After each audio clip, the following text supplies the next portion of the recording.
ઈ જનેતાએ માને બાપા બેઠા, બાપાને હજી માની વાત કરવા મળી ને એટલે બાપા આમ ઢીલા પડી જાય. બોલો ઈ માં હીરા માએ કેવા એને સંસ્કાર આપ્યા છે.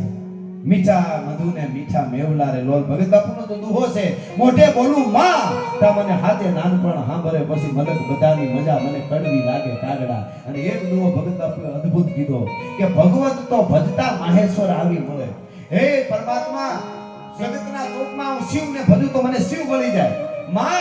માને કહે છે કાક બાપુ માં મરી ગયા પછી, ભૈયા ગયા પછી કે હું શિવની પૂજા કરવા માંડું, ભજન કરું, તપ કરું તો મને શિવ મળી જાય. બ્રહ્માનું કરું તો બ્રહ્મા મળી જાય, વિષ્ણુની ભક્તિ કરું તો વિષ્ણુ મળી જાય. ભગવત તો ભજતા માહેશ્વર આવે મળે, પણ મળે નહીં એક જ માં દુનિયામાં કોઈ ઉપાય કાગડા. હા હા હા, માં એકવાર વહી ગઈ એટલે જગતના ચોકમાં મળે નહીં.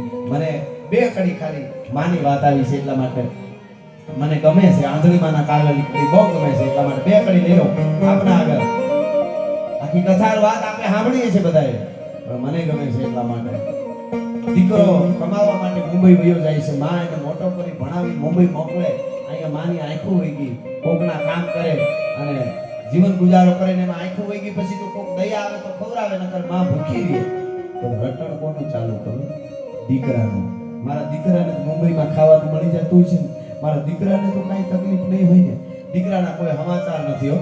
અને એમાં કોકે આવી કીધું કે તમારો દીકરો મુંબઈમાં મોજ કરે છે. શું કહે છે કે ભાડાના ભાડીએ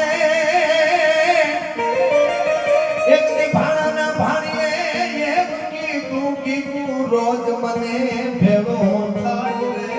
તમારો દીકરો રોજ મને ભેગો થાય, પણ દિવસ આખો જાય તમારો દીકરો દાળિયું ખેંચવા લાગે, હોટલમાં ખાય પાણી જેમ પૈસા વેરે.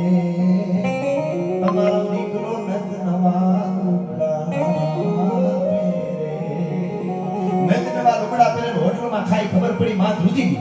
અરે મારા દીકરા ભેળો થાય એટલું કહેજો.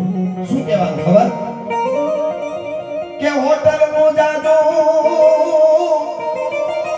હવે હોટલ નું જાજો એક ખાસ માં રાખીજે, ખર્ચી ફૂટનું માપ રે કેટલા ખર્ચી ફૂટનું માપ. દવા દારૂના એ ડોકડા દીકરા આપણે કાઢશું ક્યાંથી બાપ? કાયા તારી રાખીએ આપણી ગરીબની જ છે મૂડી. બેટા કાયા માં છે. આજના ઘણા યુવાના બહુ ભણેલા